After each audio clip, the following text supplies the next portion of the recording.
Each week we explore the most impactful headlines that are shaping the narrative in South Sudan. We delve into issues related to national development, peace building, politics, culture and economics. To stay informed and engaged, tune into Around South Sudan and be part of the conversation that matters. Subscribe now and join us for the stories that connect us all. Together, let's explore the heart of South Sudan. Welcome to Around South Sudan. You go to podcast for the stories that shape our nation. Each week we explore the most impactful headlines that are shaping the narrative in South Sudan. We delve into issues related to national development, peace building, politics, culture and economics. To stay informed and engaged, tune into Around South Sudan and be part of the conversation that matters. Subscribe now and join us for the stories that connect us all. Together, let's explore the heart of South Sudan. Welcome to Around South Sudan. You go to podcast for the stories that shape our nation. Each week we explore the most impactful headlines that are shaping the narrative in South Sudan. We delve into issues related to national development, peace building, politics, culture and economics. To stay informed and engaged, tune into Around South Sudan and be part of the conversation that matters. Subscribe now and join us for the stories that connect us all. Together, let's explore the heart of South Sudan. Welcome to Around South Sudan. You go to podcast for the stories that shape our nation.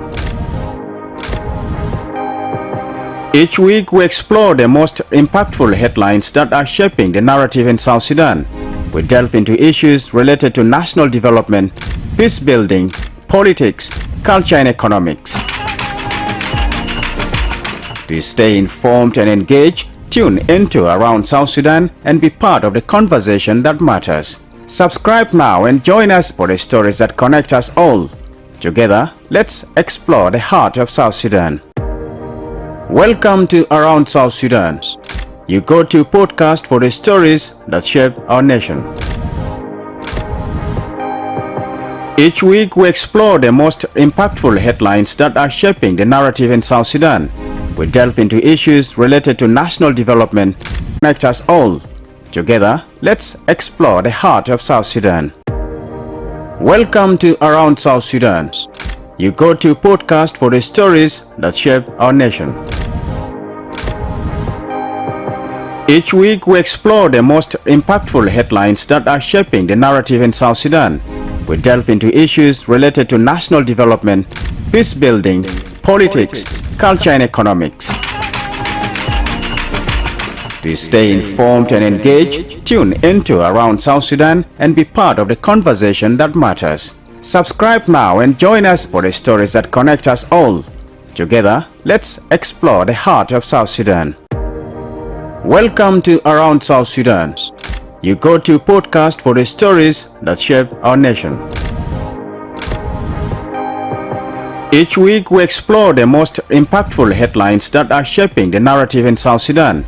We delve into issues related to national development, peace building, politics. Hello, welcome to Around South Sudan podcast with me, Lasuba Memo. We are in this edition looking at one of the big happening this year. And guess what? That is the passing of the Cybercrimes and Computer Misuse Bill by the National Legislative Assembly. Now, this particular bill that has been enacted and yet pending the signature of President has granted powers to the state, the powers of investigation, the power of surveillance, and also the power of international cooperation. Now, the bill itself has given some offenses, had really outlined some offenses, which includes unauthorized access to data, cyber stalking, and also you have wrongful distribution of images and false publishing of information.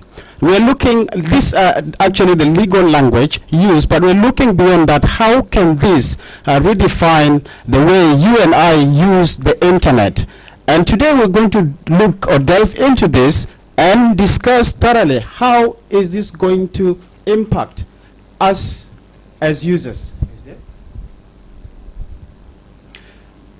And today I'm glad to be joined by two guests, and one is on the way. And just right to my right hand is Wani Stephen. He's actually a tech and IP lawyer, and he holds a bigger title than this. He's a deputy of the Bar Association, and it's my glad. I'm really glad to have you on this.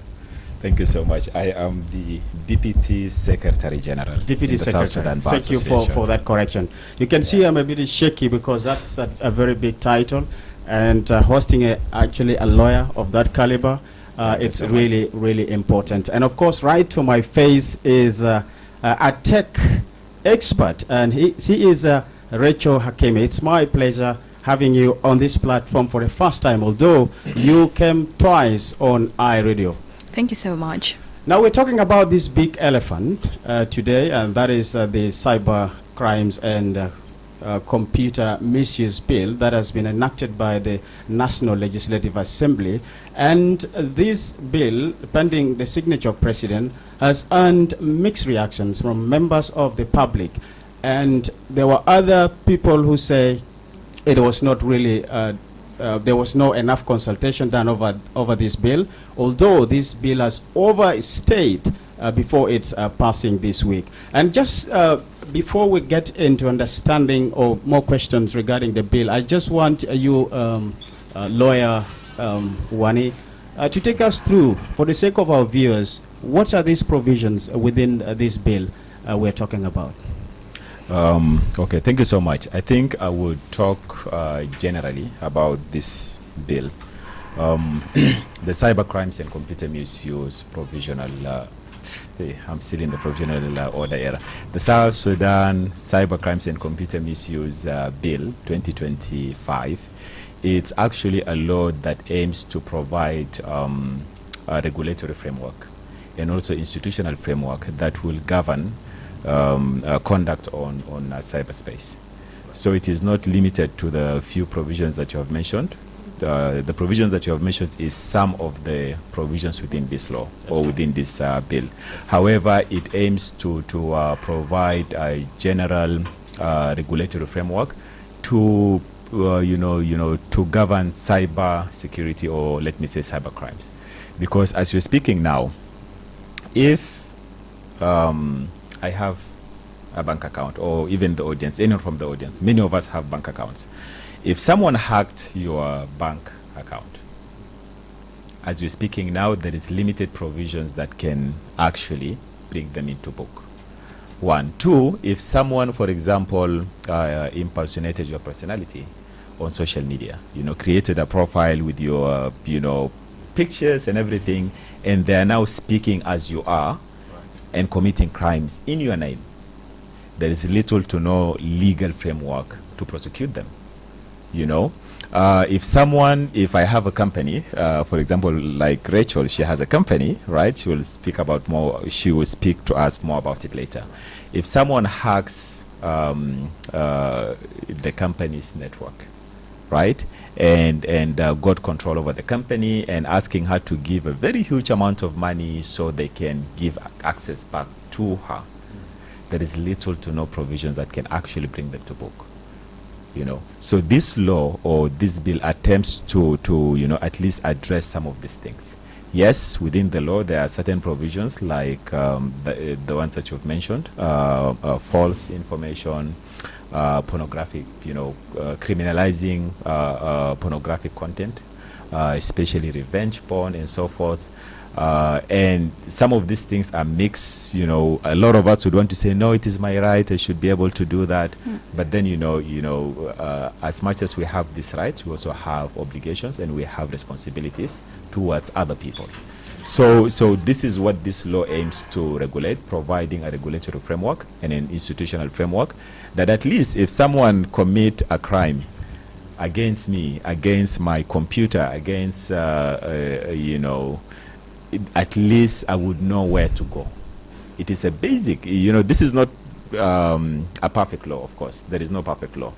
especially in the technological era. There is no perfect law. Laws are evolving, and every now and then new technological things comes up, and people will have to adapt to it.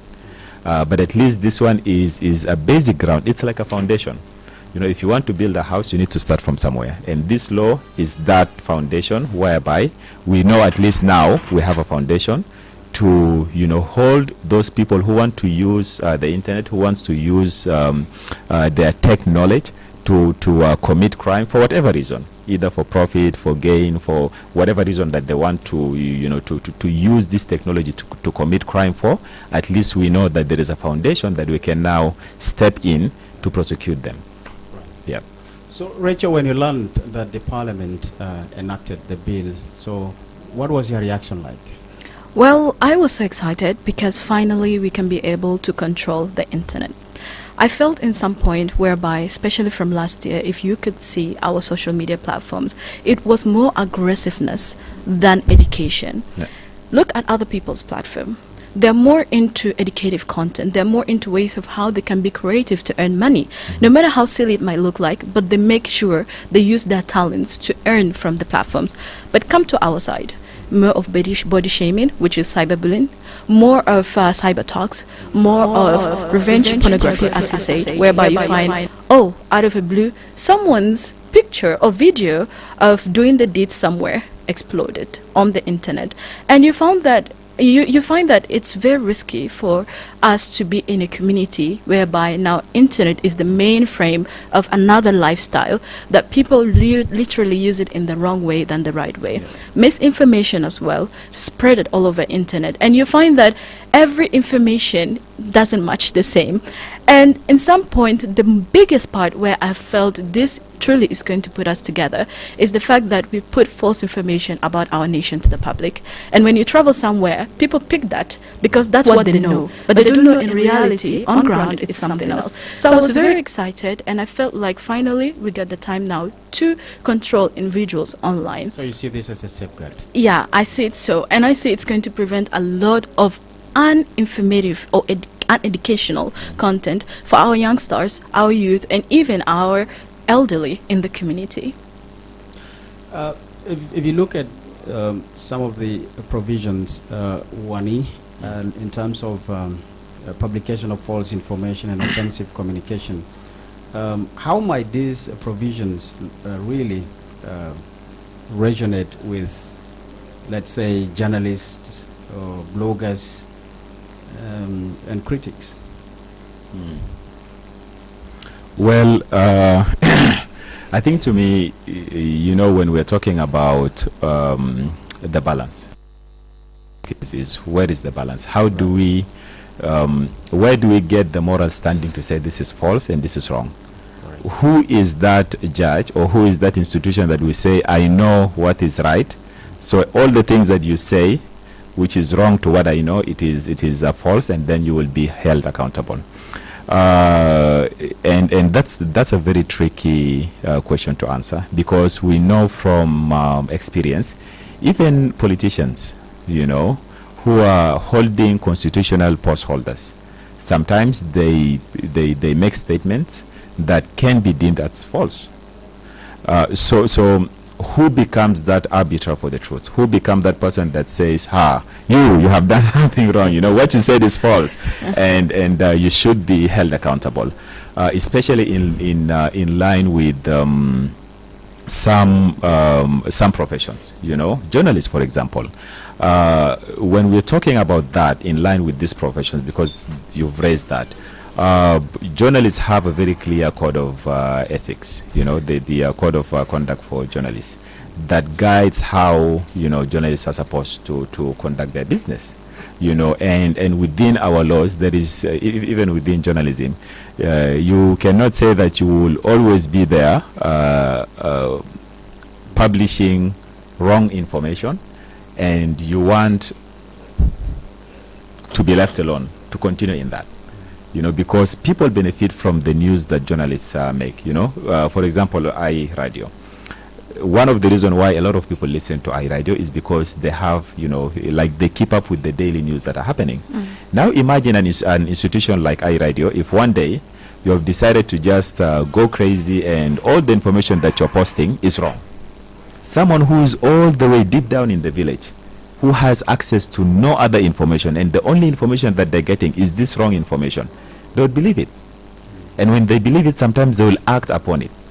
You see, that's why there is a need for us to at least put regulations to criminalize, to criminalize and discourage those people who would want to continue and intentionally continue and publish false information.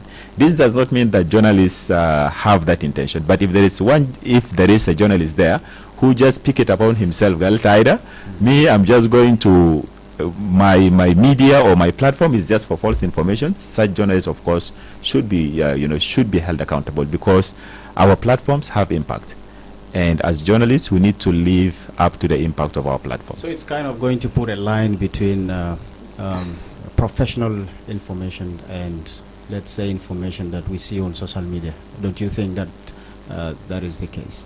I mean, that's how it should be. As a journalist, you're supposed to, even when you are going out to get information, you're supposed to do interviews. That's why you don't just sit in your office and maybe talk to Gemini or ChatGPT and call it a news. That's why you have to go out there and interview people, have your sources, It's very important, because if someone comes and say, no, what you have published is false, you would say, no, it's not false, because, I have this.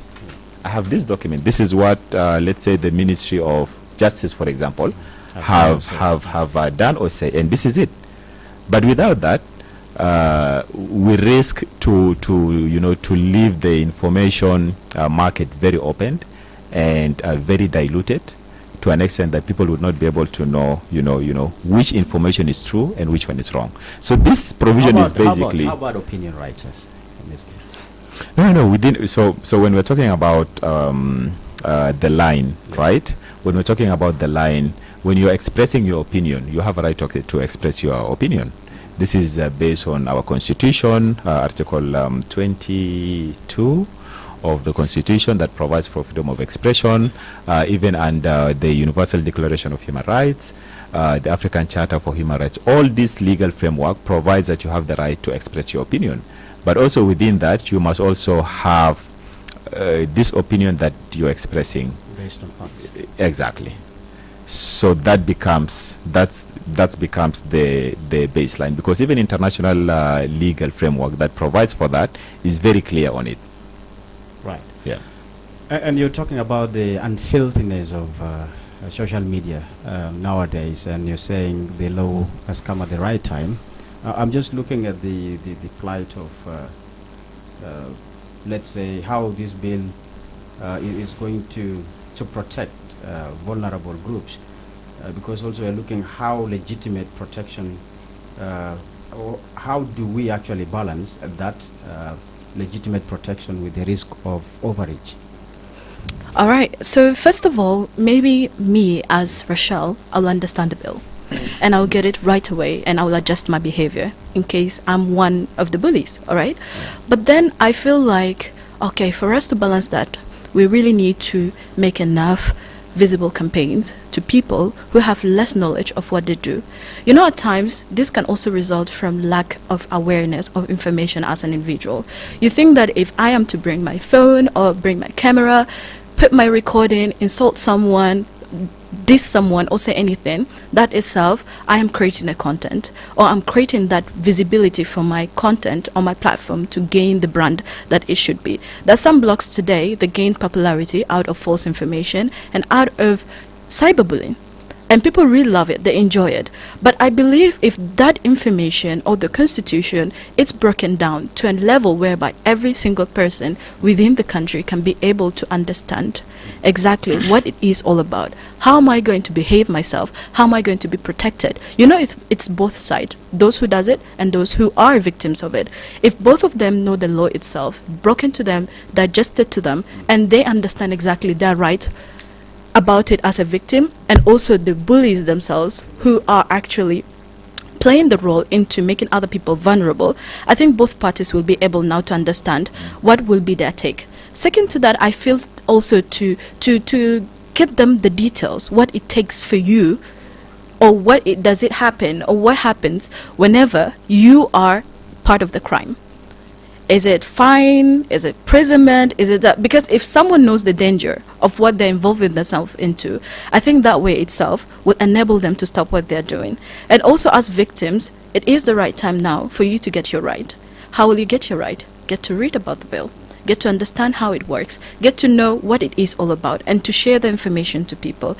So talking about personalities like the influencers, like lawyers, like of them, and also the government itself, making campaigns that creates awareness around this bill so that it makes it easier for those who don't understand English, for those who are not educated, for those who are not really well versed about what it means for a bill to be issued. You know, that people don't think it's just paperwork. What else will I know about that? But if all of that is systematically taken from top to the grassroots, I think that itself will be a balance between those who are criminals rather, and those who are victims or who are future victims of whatever is going to happen. We'll talk about yes. You wanted to say something? Yes, I also just want to add, especially when we're talking about you call it filthiness, but let me just say maybe. Pornographic content. Right now, as we're speaking, if you're using Zain, MTN, Digit, and I'm very sorry for mentioning all the mobile network providers, right? Mention them. All the, is it three? Zain, MTN, and Digital. If you're using any of them and you just pick your phone and you type, mention any sex-related whatever, and you type, the search result would give you access to pornographic website, right? Regardless of who are you, how old are you, you see. So anyone can access any content from any device. As long as you're within South Sudan, you're using any of this network, you can just access them. What can we do? Little to nothing. As South Sudanese, it is not within our culture, for example, to portray sexual or intimacy publicly. Yes, there are communities until now, it is their culture to maybe walk naked in a certain way, especially men. But even the women, they don't walk completely naked. Within their culture, they have at least a sense of decency for them. Is maybe you have to put a very short whatever something here, that's within them.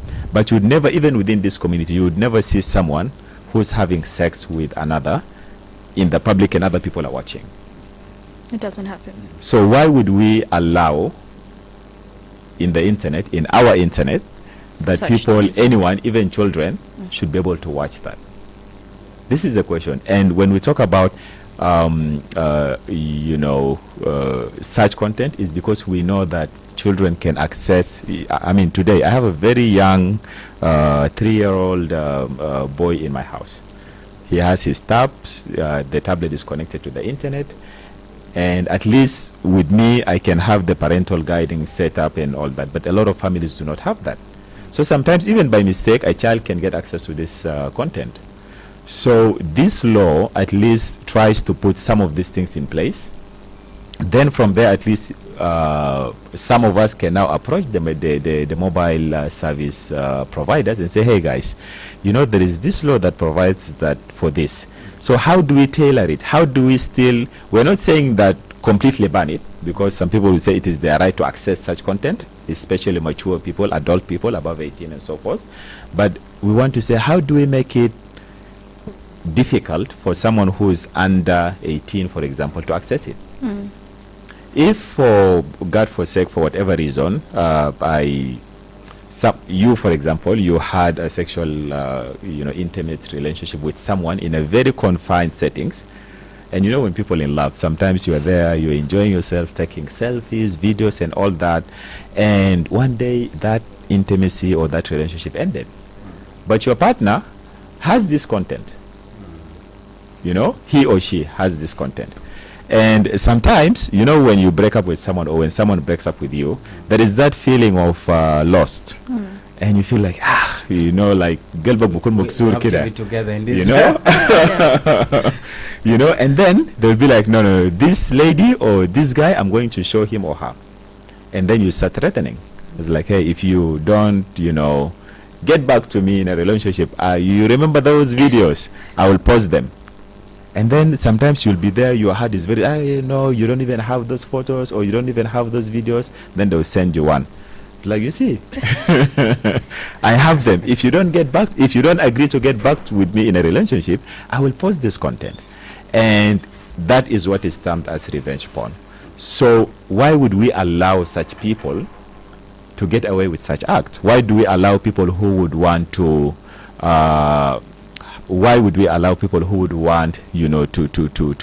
to post content that may be acquired in a certain settings privately? Why would we allow them now to have it public? So this law basically try to say, hey guys, that is not allowed. And I don't think there is any two people who would disagree with me and say, no, this is our right. If I have a relationship with this lady, Rachel, and I have the videos, she broke up with me, it is my right to now post everything about her out. There is no one in their common sense would allow for that. So why do we want in the internet, why do we want it to continue? And the reason why it has been criminalized is because some of this engagement that we do online, a lot of people think that that's where it ends. Someone will say, no, what I do online is different, But we don't know that our acts, our behaviors online have real time effect outside. Yeah. So if you threaten this lady now online, I will do you will find outside here she will not feel okay. She will, and sometimes she will even say, okay, instead of you posting, or if you have posted this content, she will be like, okay, khalas, my life is done. And sometimes people commit suicide. So that's why there is a need for us to really reconsider our online engagement. There is a need for us to look into this law from a different perspective, because a lot of the perspective that is outside there, it is what you have mentioned. Critics, journalists, politicians, we are coming to elections. We forget that this law has about 34 penalties, or 34 provisions, that is basically penalties, and we only pick 3 or 4 that we're talking about. We forgot about the other 30. So we want to ban this law. We want to say this law is bad because there is 4 things that maybe talk about false information, and we want to leave the whole other law, and we say, okay, this law is bad, let's forget about it. So we need to look into this law again. We need to read this law again and understand it, and put ourselves in these other scenarios. Yes. That's well. It's a big thing to discuss in one day, and we will be, of course, discussing this over and over until when the law is actually signed by the president. And we will look at we'll actually have to break them down and discuss each of these. But today I'm very much interested in one aspect, and that is actually its impact, especially in terms of digital rights, privacy, and also surveillance, and also civic space. And we'll also be talking about elections. And talking about this, then let's look at digital rights, privacy, and surveillance with regards to this particular bill. So under the bill, authorities now have the powers such as real-time collection of what we call traffic data, interception of content, and also what we call broad search and seizure powers. So what do you think are some of the implications of this for digital privacy? Okay. One, let me, I sound like a defender for this bill. But let me say this. It is not authorities, generally, a specific authority. And that is the investigatory authority. It is basically, in very simple terms, the police, right? Because this law, when you read it carefully, it's going to create institutions. One of the institutions that is going to create is the investigatory unit. That particular investigatory unit is the one that will have these powers, not the state, not authorities. So not the national security, not the J1, not the SPLM, if the SPLM is one of the state, not those institutions. There is an institution that this bill is going to create. It's called the investigatory unit. That particular unit will have the powers to conduct some of these things. Now, imagine you have someone committed a crime against you, right? A thief came into your house and, stole things. You are not there. Wish? Completely. However, you are suspecting your neighbor. That Geranda, because that neighbor is, they stole there, they stole there, they stole there. So you have reason, or you have reasons to believe that that particular neighbor, maybe, bukuntar Geranda kuya bukunshila jera. Even now, within our legal framework, you can go to the police, you can open a case, bitamshi police bitaftah gadia, and then you will tell the police that, okay, these things have been stolen, there was no one. Like him, Geranda, I'm suspecting that neighbor. They would ask you why. Neighbors, like out of all the neighbors that you have, why that particular neighbor? And then you'll be like, this neighbor, before they came to my house, you will explain. If the police, the investigator Hinak, if they believe that there is, genuine reason in what you're saying, and there is a need for them to look out, they will come. They will write a notice to that particular neighbor summoning them to come and respond. Or they will even go, say, we're the police, we are coming, there is a Haji Kida Hassel, and we want to conduct a search. And that neighbor would have two options, either to say, yeah, you come, look, Mafia Haja, you go. Or you said, no, you go and bring warrant of search warrant. They will go, they will bring search warrant from the public prosecutor or the court, allowing them to search, and they will search. This is one example.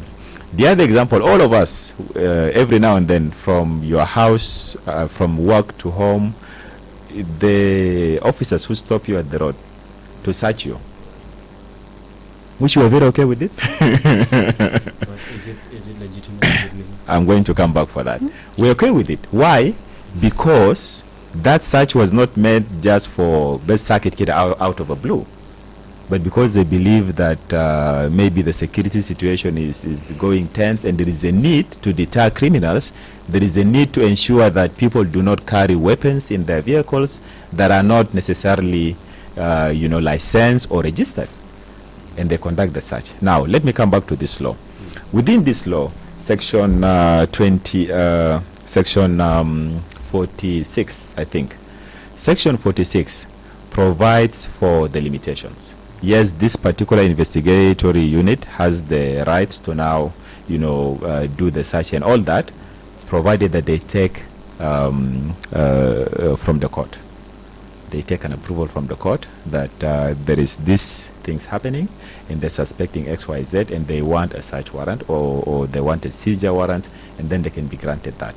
So it is not completely unlimited. Now, when that is applied, when you read the two provisions hand in hand, because this is why I said most often people just pick what they think is wrong or right, and they want to speak about it, and they forget to look into the law within its entirety.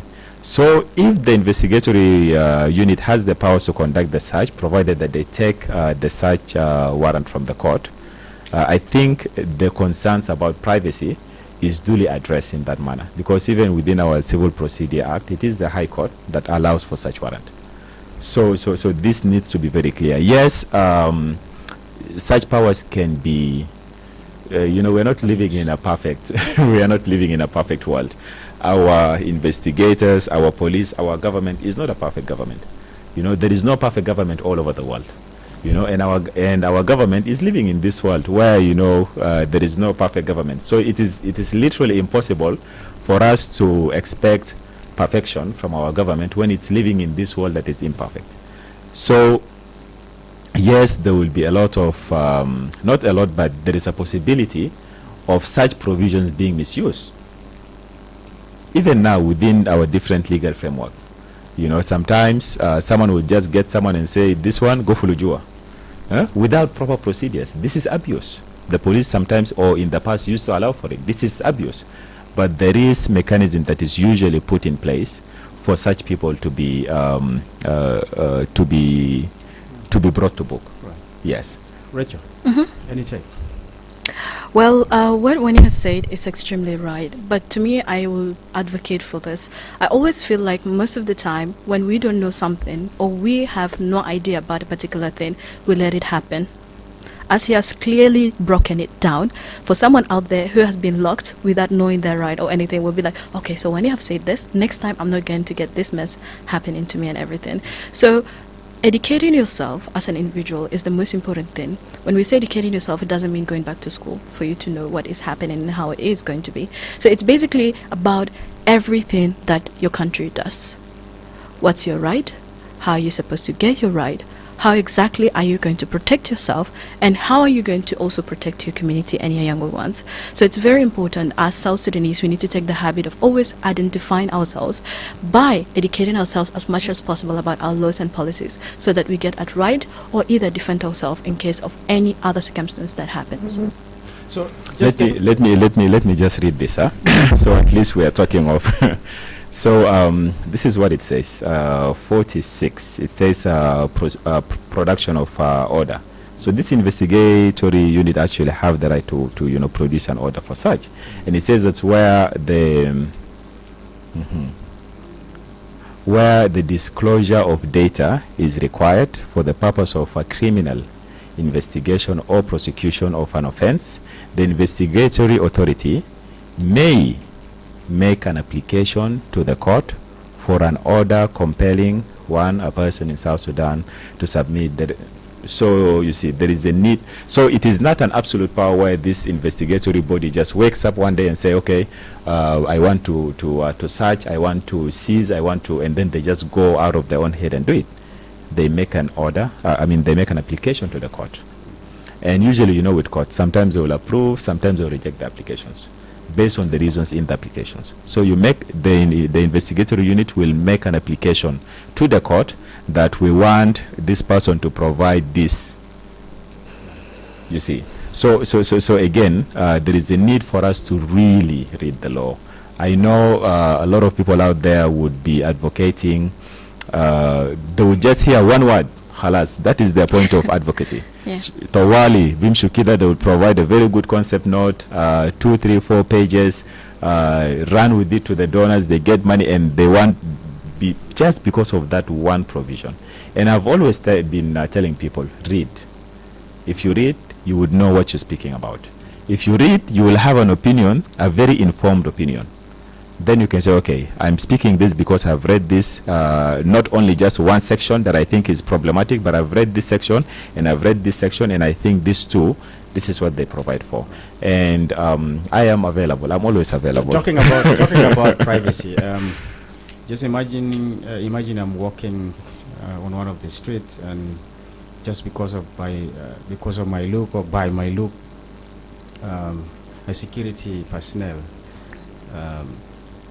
call me up and say, can you come, hand me over your phone, and can you unlock your password, or maybe I'm carrying a computer, and he gets in your phone or gets in your computer, and he gets certain data, maybe you have just said or downloaded by mistake and said yes, and uses this against you. Maybe the intention is not that, but the intention is actually to find something that can amount to saying you're a criminal. What do you say? I think a couple of days ago there was the International Day for Ending Impunity Against Journalists. I was one of the panelists, and a similar question was asked. Sometimes when journalists are doing their work, and sometimes they'll be arrested. When they're arrested, the police will usually say, after telephone, well, after camera, they want to see the photos, right? Like fata yazolena dera inita sorushunu. What do you have? And sometimes you would have very old content that has nothing to do with this, and it will implicate you. If you refuse to open it, sometimes shufta Allah would do dugu kukida umunu lizura until you open your gadgets. Now I told people clearly that is wrong. That is completely wrong. If anyone has gone through that, they can file a complaint. I went through this. I was going to Uganda. You can file a complaint. And you can file a complaint. Sometimes when journalists are arrested, they will keep you in a room for so long, And then when the police officer finally comes and tells you open this, at that point the only thing you want to do is just go home. Yeah. Right? And in that, sometimes we voluntarily gives our right. So if someone asks you to open it and you have opened it, is that person's fault, or you who have refused to? So this is what I'm saying. Let's challenge these bad systems. This system would not change until we challenge them. You know, if you think something is wrong, is happening, don't allow it, challenge it. If you don't challenge it and you are now telling it as a story, what will we do about it now? Challenge it. Ask people to help you. If you are locked up because you refuse to open because you refuse to give you access to your phone, let them go to court. Some of us who would be willing to represent you. Let me come to you, Rachel. I know you're doing something in the digital space, and you have a company, and just from your experience, if you could tell what you do, and with regards to this law, can you tell us how this is going to really benefit you as a person? All right. So just a bit about my company. It's called Gogo Play. Gogo Play is an entertainment company whereby at first we started as a website, and from a website we decided to upgrade into an app. And afterwards we felt like, no, we shouldn't only focus on that. Let's go outside. We found that most of the creatives, apart from having issues to earn online, at the same time, the platform where they get to be trained, they get to be educated, so that it models them to the standard that it should. Currently, as Google Play, in collaboration with Trust Hub Media, we have a creative school whereby we train photography, videography, graphic design, and podcast production. And not only that, we create events like live band called Istam Tamana, where we train people their vocals, and then the next thing they host a show. So we have dance battle and a lot of things. Just this year we've been a bit off with our app, but next year we're getting back because we are doing updates on the features. So talking about how exactly this bill is going to be great, I will not talk as me, Rochelle, and as Google Play. But let me come to the creative aspect of it. I believe this year, at the start of the year, you have seen one of the famous creatives. His video got leaked with him and his girlfriend during their private moments. And guess what? The person never knew anything about it. Boom. He just saw himself and the lady online.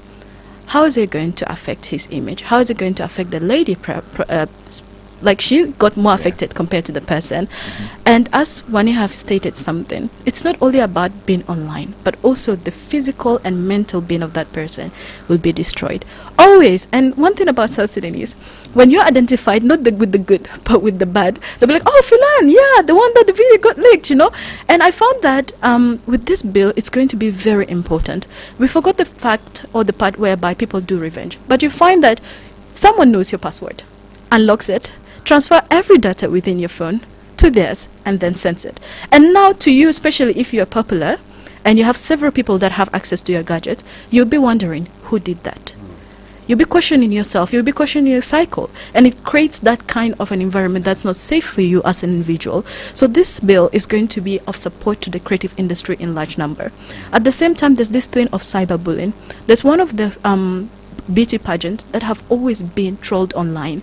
Oh, you don't look nice, you look fat, you look ugly, you shouldn't represent us. I've always been hearing that about Miss World South Sudan. I don't know if any of you came across. Someone will be talking, they'll be like, the English pronunciation is wrong. It doesn't represent us. So that way you are, Demoralizing someone's faith in themselves.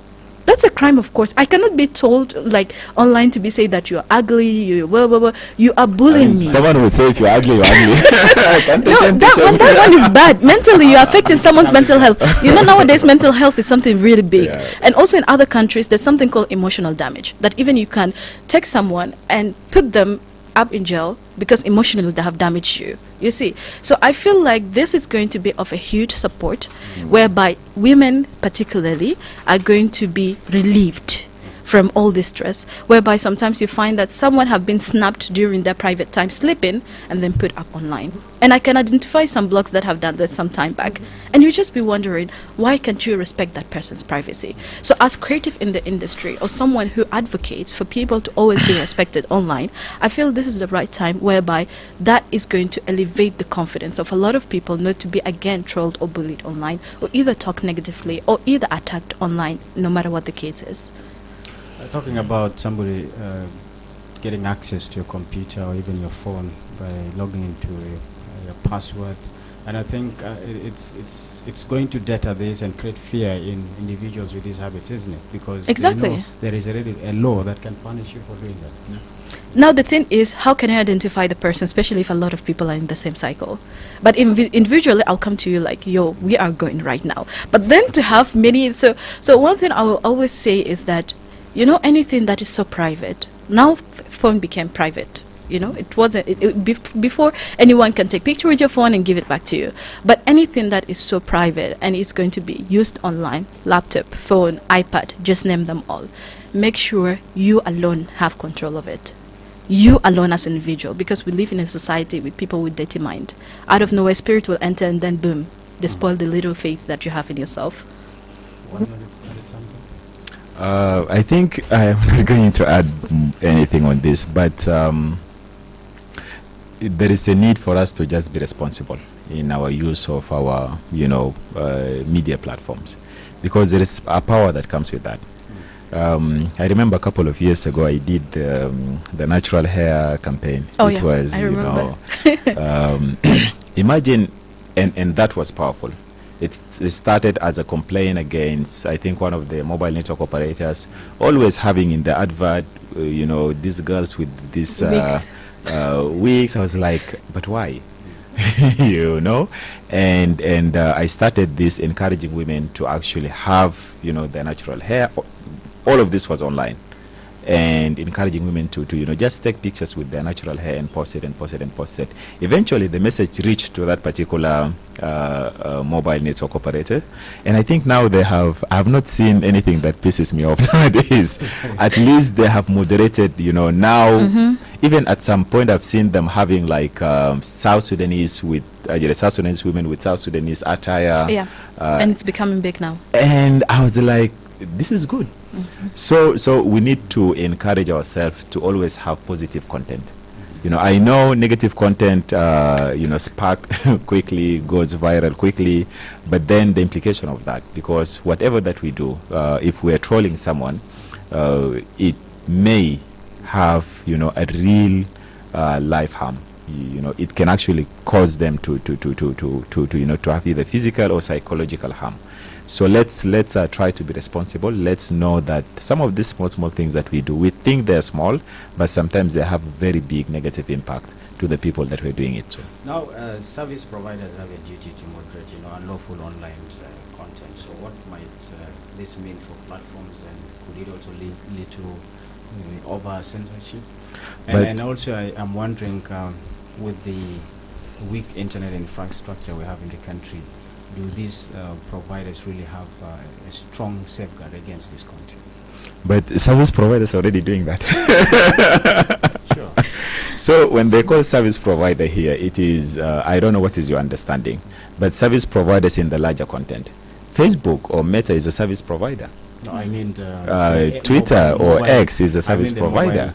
The mobile, and the internet provider. So this is why I want, like, when you're making a law, you don't make a law for only one thing, right, especially within the technology context. Your law has to be technology neutral. Right. It means that it can be applied to several technologies at the same time. Right. Now, if you're using your, let's even leave Facebook and let's leave Meta and Twitter X aside. Google Play. Google Play, for example, they moderate. Okay. Right? If someone posts, because people have the whatever, they have user account, right? The artists, they have user account. Yeah. If they upload a content that is, you think it is like, would you leave it? No. Thank you. Especially if people complained. If, for example, someone posted a song that is saying all the bad things about Wani, and you know for a fact that Wani is not all that bad things, and there is a very clear evidence that Wani is not that, you know, and Wani here is not me, yeah? Wani is as a figure. And Wani complained to you, by you I mean now Google Play, complained to Google Play that this is defaming me or my personality XYZ, you know. They flag that content to you as Google. Of course, you would moderate. You would either send a notice to the user who uploaded that content and informing them that this content is XYZ, or you can flag that content. As much as you can leave it, you can just put a notice there that this information is not verified, that, right? Or you can go the extreme way and take the content down, you know. So platforms do, service providers do moderate. And platforms are one of these service providers. In this one in particular, now you want to let me now limit it to mobile network operators. Right. Mobile network operators need to at least have a possibility of, especially when we're talking about pornographic content, you know, to at least have, you know, to put some guidelines that would at least verify your age before you can, you know, access some of this content. At least, you know, if we want to say, okay, it is allowed, but at least let's have that. So I don't think we should look into that provision, particularly to just what you can say or not say, because even MTN or Digital or Zain cannot take my content that I have posted on Facebook down. If Ana Wani, Ana post مثلا iRadio is trash, for example, you are not. But if I posted that, Zain cannot do that. Zain cannot have access to my profile and take that content down. Which platform, which entity can do that? The particular provider that I am using their service. Right. So that provision in particular is very necessary, because to me, I'm looking at it as it allows for us to now have conversation on content moderation. Because until now, we're not having that conversation. It will allow us now to have conversation on content moderation, not only with the with the MNOs and internet service providers within the country, but also with you know, with Meta, with X. We can now say, hey guys, we have a law that says 1, 2, 3, 4, 5, 6. That says, for example, pornographic content should be limited. Because now, if you just, you know, whatever government institution reach out to Meta and say this goes against the laws of South Sudan, they'll be whatever. Where is this law? But at least now we have a start to now have conversation on content moderation. So that particular one, I'm not seeing that provision as entirely bad. It is a start for us to now say, okay, how do we now have conversation on content moderation in a way that we also take some of these powers, because if you don't have that conversation, it will bring us back now to the prosecution unit, the powers to search that we are complaining against. So you see where this now two different provision interplay, and it's extremely necessary. You and I might need that enough civic and maybe political space if you want to participate in politics. And this country, we have had over time complaints about the civic space or political space shrinking. And do you think this bill will expand or restrict civic and political space? What do you think, Rachel? Well, I would say for some people, they will feel a bit kind of controlled. That's what I can say. Some people feel so controlled. They will feel like, okay, am I allowed to say this? Let me say, delete and edit, just like that. But what I would say is, I would like for the law to identify and only choose what is harmful. There's some criticism which is healthy. Today, if I'm to tell you, I don't like ABC about this, and I tell you in a way whereby you shouldn't take it heavy because it's a correction, or in a way whereby I'm criticizing you, but in the right manner. So I think this is the most important thing that needs to be identified. What is to be targeted as harmful and what is not. Because not every harsh word is actually harmful. That some harsh word sounds rude, but in reality it's corrective. So that itself can be one of the solutions. Second to that, the need to identify the rules and laws again, I'll say, in simplified manner. Because that way it will enable someone who has less knowledge about what's going on to be able to have their own freedom of speech without being over-controlled. Because if you control someone too much, then that love will fade off from whatever they do. So to keep on things motivational and keep on the natural environment of how things are, just the identification of what is to be allowed and what is to be limited should be the thing that will be able to rule and control the whole entire environment for us to have both civic and the government collide together. Any view to that? Okay. I am not a politician. Let me put this very clear. But I have engaged in democratic processes before. I was an independent candidate for the East African Legislative Assembly in 2022. I remember very well the first day I walked into that parliament. I had no idea where are the offices, where do I get those MPs, because it was the MPs that are supposed to vote. I went to one of the MPs from my county and I had a chat with him. I'm not going to tell his name, but he told me something that influenced the entirety of my campaign that time. He said, Wani, I know you're running. This is your first time. Ensure that in your campaign, don't talk about other people who are also running with you, especially if you are not sure what you're saying is right or wrong. If you know what you're saying is right, you have the evidence for it, speak about it. If you don't know whether this thing is true or not, you don't have the evidence, don't talk about it. Focus on your campaign. What is it that you want to do? You understand? If you want to do roads from here all the way to Reng, don't come and say, for example, Rachel has eaten, there was some money that was given to Rachel and to construct this road and she has eaten it. When you don't know, or when you don't have the detail or the evidence that proves that this money was given to Rachel, she has eaten it and she has not done the road. You should focus on what? When I come, I am going to make the road from here to there. How? This is how I'm going to do it. Because this is how you appeal to people. A lot of us, and I want to put this very clear, a lot of our politicians do not even know how to campaign. They don't even know how to exercise their political right, unfortunately. Very prominent politicians, sometimes when you listen to them within especially in cultural settings, our politics nowadays mostly fi mahalbika to fi salawat to hajadel. When you hear these politicians speak, they're actually sowing more division than unity within our people. So yes, this law, especially when we look into, there is a provision about incitement of I think I'm not quite sure whether they've said incitement of violence or they just said incitement through social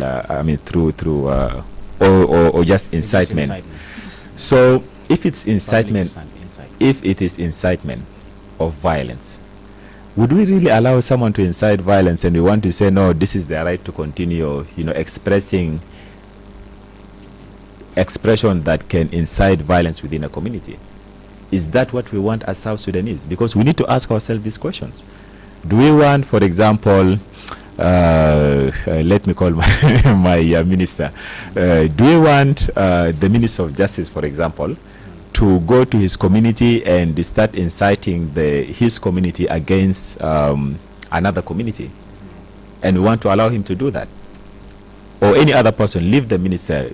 Am I allowed to go to, let's say, Nimule and start saying, these people, Nas Barida, they came here and they're doing X, Y, Z, we should go and fight them? Is that what we want as South Sudanese? Of course, there is no South Sudanese in their common sense would say, yes, that is the right thing. So yes, if it's incitement of violence and such thing, it is completely wrong, and we should really leave it. We should encourage people from doing it. If there are people who are doing it, they should be prosecuted. If there are politicians, if they're in the government, or if they're in the bush or where, they should be prosecuted. However, from the other hand as well, South Sudan is going through a very delicate time frame in our political transition. So hopefully next year we're going to have elections. And when this law was being passed last week, there is something that the Minister of Information has said in the sitting. I don't know whether you were around. Maybe one of your colleagues were around. There is something that the Minister of Information said. He said that, and I quote, that if I am doing something and you want to criticize me for the thing that I'm doing, you are allowed to do that. So yes, what does that imply? It means that yes, as South Sudanese, as journalists, as people with opinions, we have the right to criticize our government, because that is how we are going to hold them accountable. If the government is doing something wrong, we have to speak. You know, even if they prosecute us, we have to speak, we have to hold them accountable. But then let's use the way we our criticism has to be constructive criticism. So if you want to criticize someone, don't leave what they're doing in their office and you start talk about their family things. Huh? This guy is also, he's, for example, I wanted to say something. For example, he's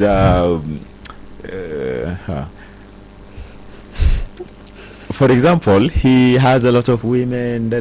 Yes, in a way, as someone who is holding a public office, you're supposed to also you're not supposed to be everywhere as someone who's holding a public office, but also there are certain engagement that you do in your individual capacity that should be left out of public things. So if you're criticizing Wani Stephen, the deputy SG of the bar, for the bad work that he's doing in his capacity as the deputy SG of the bar, it is completely fine. It is allowed, and I think within the context of the law, or at least within the implementation of the law, that will inshallah in future be proven to be possible. But then if you're not doing that, then that is a problem. But then there are worries from members of public and also civil society activists about this now instilling fear in let's say social media users to be able to debate freely and criticize the government. You did say that. Let me not say you did. That is accusing you, but I don't know how you view this. Whether it will not instill a lot of fear and partly contribute to people not really talking issues out. This law. Well, what I would say is this, as previously I've said, we really need to understand, we really need to learn, and we really need to know what exactly are we going or getting ourselves into. Yeah, there will be that fear, definitely at first. Trust me, a lot of people will start to control their type of content, the way how they communicate, how they see. And the best part is you will not hear insults instead of criticism. I think people took that wrongly, especially in South Sudan, whereby you find that someone wants to say something, criticize that, but instead of that, it turns into an insult. And you just be wondering, okay, what is it, especially at the political side of it? Are you trying to correct me, or are you trying to harm me, or are you trying to emotionally get me involved so that it sparks anger and then conflict at the end of the day?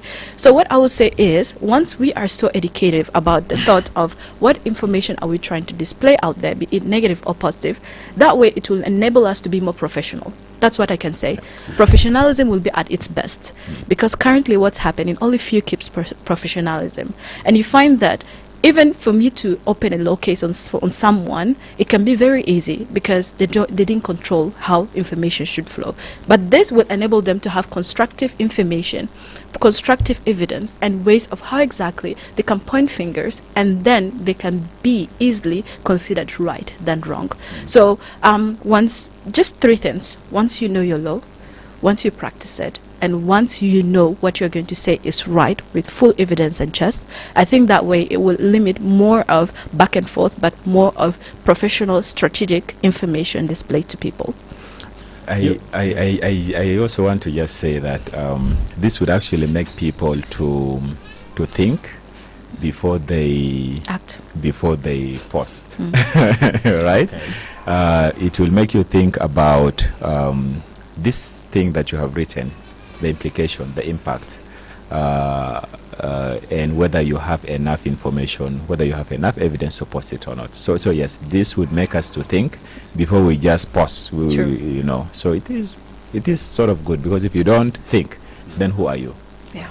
Yeah. Last question is, you did talk about government operating in an imperfect world, and so individuals in a government. And what safeguards should be there to ensure independence and fairness? And you also did, you did also talk about individual can use the law to abuse certain rights because they think they have the powers.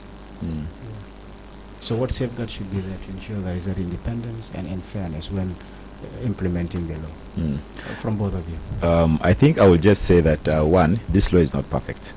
So are the individuals who are going to be in the place of implementing this law. There would be good people, maybe not. We don't know. But then when we look into the issue of the privacy, I've already highlighted that Section 46 actually requires the investigatory unit to take to apply to the court, you know, application to the court, and then they get that order, you know, to do the seizure, to do the search, to do XYZ. So these are already some of these safeguards that are there. One. Two, this law does not operate in vacuum. This law, it is one of the laws that are going to safeguard how things are done. If I have committed an offense in this law, it will not be implemented based bara okida. There is the Criminal Procedure Act that is going to be one of the procedural laws that are going to govern the processes of this particular legislation. You know, how to open the case and all that, because you know most of criminal cases, how you open them. Within the Criminal Procedure Act, there are safeguards. For example, if a public prosecutor does something or pass a judgment that you think is wrong, there is an option of appeal, even from the police station. You know, you can appeal to the High Public Prosecutor Attorney. You can even go up to the state level. You know, even you can go up to the Minister of Justice. So there is already safeguards in place. We just have to maybe have a different settings and talk about criminal cases generally. If, for example, an investigator or a public prosecutor attorney in the police station has done something violating your right as an individual, how do you now seek justice, even from that investigator, even from that police station? So within our laws, these are there. We should not try to mix everything, you know, in this law, and we want to push it like that. So we should be able to have this conversation separately. Well, I would say he has touched on most of the points, but then what I would say to the public is that we need to be extra vigilant in our acts and activity. And also, once you're given power to be part of the influence of, let's say, safety or protecting people, we need to practice in fair and justice, so that favorism and nepotism shouldn't be part. You know, sometimes you find yourself in a situation where someone that you truly adore is whom you're going to pull cases with, and that way it will be very, very important for us to, both sides, both the law and individuals, to practice safety on how exactly we should conduct ourselves, and also how we should respect our rules and policies on ground. Yeah. Rachel Hakim, a tech expert, thank you so much for your insight, and we look forward to be discussing this law further and further for the benefit of the citizens. We'll look at each section and invite you to come and enlighten in those specific areas. I understand you're not a lawyer, but in areas of social and digital space, we will always invite you and be highlighting on how social media users will be able to benefit from these platforms without having to fall into problem or having to fall in conflict with the law. And Thank you. one is Stephen, of course, tech and IP lawyer, and also Deputy Secretary of the Bar Association. That has been a lot of insight from you. I do appreciate that. I'm actually educated so much about aspects of the law, and that will also help me teach others. And that's what we should be doing, creating awareness in the society as the law comes into force later on. So I do appreciate your coming both. Thank you. Thank you so much. Thank you so much. And of course, was about to forget you, dear viewer, for having stayed glued to the program, watching us live. You burnt your bundle, spent a lot of money, but that was kind of you. I thank you so much for always doing this, and let's watch it next time. We will be having a different topic altogether. If again about this, we will also discuss. But thank you so much. I wish you rather a good weekend. And I should not forget, of course, Darlington Moses for having been behind there streaming this live alongside Moses. Good day. Thank you so much. Welcome to Around South Sudan. You go to podcast for the stories that shape our nation. Each week we explore the most impactful headlines that are shaping the narrative in South Sudan. We delve into issues related to national development, peace building, politics, culture and economics.